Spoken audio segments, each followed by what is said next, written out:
March 17, 1943. The North Atlantic. Commander Malcolm Thornhill stood in the operations room of Western Approaches Command in Liverpool, studying a chart that would have seemed absurd to any observer who didn't understand its significance. The map before him showed not the positions of Allied convoys, but vast empty spaces marked with small notations, coordinates where nothing should happen. Thornhill was 42 years old, a career naval officer whose eyes had developed permanent creases from squinting at charts under dim wartime lighting. The operations room hummed with the muted activity of 24 analysts and plotters, their voices carefully controlled despite the urgency of their work. Outside, a cold rain drummed against blacked-out windows, but inside, beneath the yellow glow of shaded lamps, a different kind of storm was building. The chart on the wall measured 12 feet across, a representation of the Atlantic from Newfoundland to the Irish coast. Red pins marked known U-boat positions. Blue pins showed convoy routes, but it was the unmarked areas, the conspicuous blanks in the plotting, that told the real story. Lieutenant Sarah Drummond approached with a fresh intelligence summary. She was 28, her WRN's uniform crisp, despite the late hour, her auburn hair tucked beneath her cap with regulation precision. "Sir, Admiralty confirms 3 more U-boats recalled to base. That makes 11 in the past week." Thornhill nodded slowly, his attention fixed on the chart. "And they still don't know why they're being pulled back." The simple truth was this: the map was a lie. Not in what it showed, but in what it deliberately concealed. For 6 months, British intelligence had been reading German naval communications with near-perfect clarity, thanks to the captured Enigma machine and the brilliant mathematicians at Bletchley Park. They knew where every U-boat prowled, where every wolfpack gathered, where Admiral Dönitz planned to strike next. But knowing was not enough. To use the intelligence openly would reveal its source, and the golden goose would die. So the Admiralty had devised something both brutally simple and devastatingly effective. They would create a map that showed German commanders exactly what the British wanted them to believe, while routing convoys through corridors of safety that existed only because British intelligence made them so. Kapitänleutnant Werner Vogel studied the plot in the operations room of U-boat headquarters in Lorient, France, his frustration mounting with each passing day. He was 34, lean and weathered from months at sea, his gray uniform bearing the insignia of a decorated commander. Around him, other U-boat officers clustered in small groups, their conversations hushed and tense. 12 days, Vogel muttered to Oberleutnant Klaus Bergen, who stood beside him examining the same chart. 12 days in grid B-47 and not a single convoy. The intelligence said 3 would pass through that square. Bergen, younger at 26 but equally experienced, shook his head. Same for U-571 in grid CG-23. They waited 5 days. Nothing. It's as if the British know our positions before we take them. But that was impossible, wasn't it? The Enigma machine was unbreakable. The Kriegsmarine had been assured of this by their finest cryptographers. The British couldn't possibly know where the wolfpacks waited. Yet convoy after convoy slipped through gaps in the patrol lines, arriving safely in Liverpool and Glasgow, while U-boats burned fuel waiting in empty ocean. March 23, 1943. The North Atlantic, grid square DF-52. Vogel stood in the conning tower of U-388, binoculars scanning a gray expanse of nothing. 6 submarines had gathered here based on intelligence that a convoy of 40 ships would pass through within 24 hours. That window had closed 2 days ago. The cold bit through his leather jacket. The sea rolled in endless swells, indifferent to the drama playing out upon its surface. Below, his crew of 42 men waited in the cramped steel tube, breathing recycled air, eating tinned food, wondering why they hunted ghosts. Vogel's radio operator emerged from the hatch. "Kapitänleutnant, message from BDU. We're to proceed to grid DF-89 immediately." Large convoy reported heading northeast. Another wild goose chase, Vogel thought, but he gave the order. The diesel engines coughed to life, and U-388 turned onto its new heading, pushing through the waves toward another empty square on the map. What Vogel couldn't know was that convoy HX-229, consisting of 41 merchant ships, had passed through grid DF-52 exactly 36 hours before U-388 arrived. The timing was not coincidence. In Liverpool, Commander Thornhill had adjusted the convoy's speed by half a knot, delaying its arrival by precisely the margin needed to clear the patrol area before the wolfpack assembled.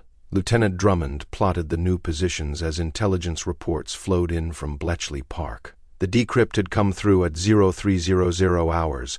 BDU orders 7 U-boats to grid DF-89. Expected convoy arrival 1,200 hours, March 24th. Thornhill studied the chart, calculating distances and speeds in his head. Signal convoy on 172. Reduce speed to 6 knots for 8 hours, then resume normal speed. Route them through DF-94 instead. That adds 12 hours to their crossing time, sir. 12 hours versus torpedoes. Send it. The orders went out, encoded and transmitted across the Atlantic. 43 ships carrying aviation fuel, ammunition, and food slowed their engines, wallowing in the swells while U-boats raced past them 200 miles to the south, converging on an interception point where nothing would appear. April 2, 1943. U-boat headquarters, Lorient. Admiral Karl Dönitz stood before the plotting table, his jaw tight with barely controlled anger. Before him, his staff officers maintained careful expressions, knowing that the lion was prowling. 17 patrols, Dönitz said, his voice cold and precise. 17 wolfpack operations in the past month. Contact with exactly 3 convoys. 3.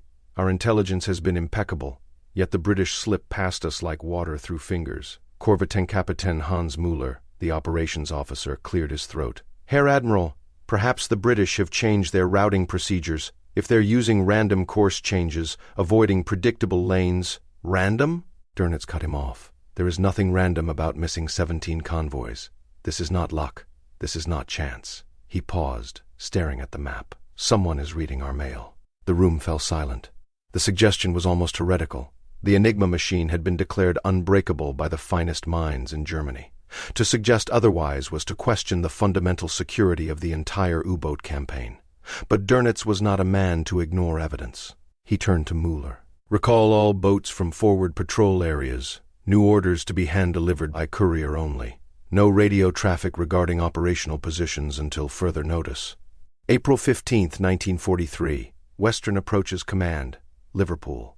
The operations room had grown quieter over the past 2 weeks. The flow of decrypts from Bletchley Park had slowed to a trickle as the Germans shifted to courier-based communication for critical operations. Thornhill stood before his chart, now marked with question marks and estimated positions rather than the precise coordinates that had become routine. "It's working too well," he said quietly to Lieutenant Drummond. "We've made them suspicious." "What do we do, sir?" Thornhill considered the question. The dilemma was exquisite. They had saved dozens of convoys by avoiding contact, but in doing so, they had created a pattern so perfect it revealed itself. The Germans weren't stupid. Dönitz had built the U-boat arm from nothing into the greatest submarine force in history. He would recognize when something was wrong. "We need to let some through," Thornhill said finally. "Not enough to threaten our supply lines, but enough to make it look like chance rather than design." Drummond's expression showed her understanding of what that meant. Ships would burn. Men would die in the cold water.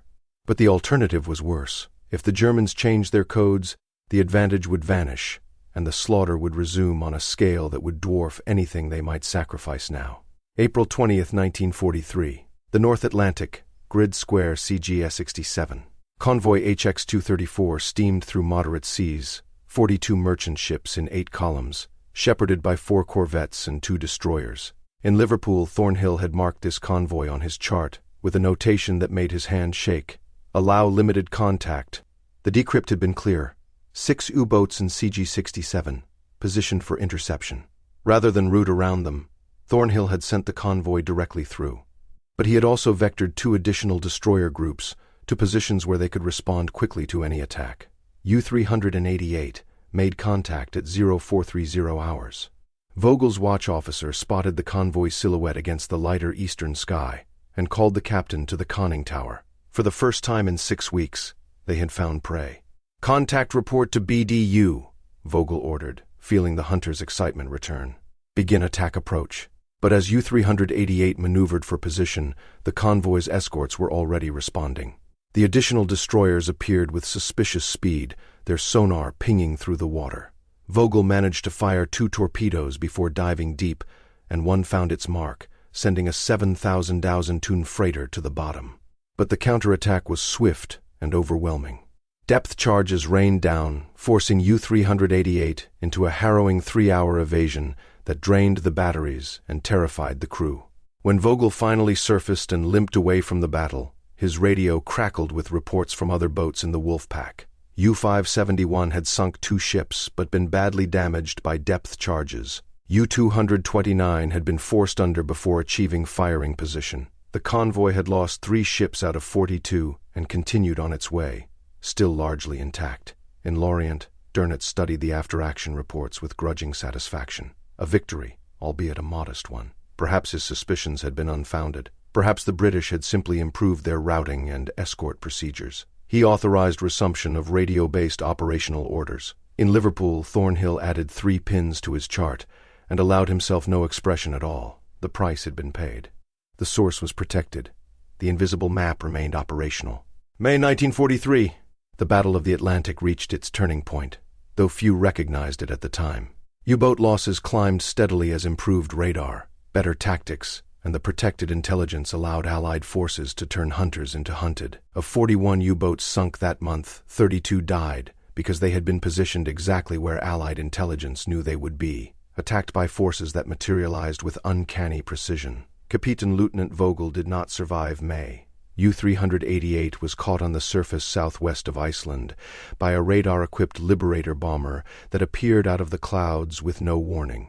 The depth charges bracketed the submarine perfectly, breaking its back and sending it down with all hands. The chart that Vogel had trusted, that showed where convoys should be, had become a weapon pointed at his own throat.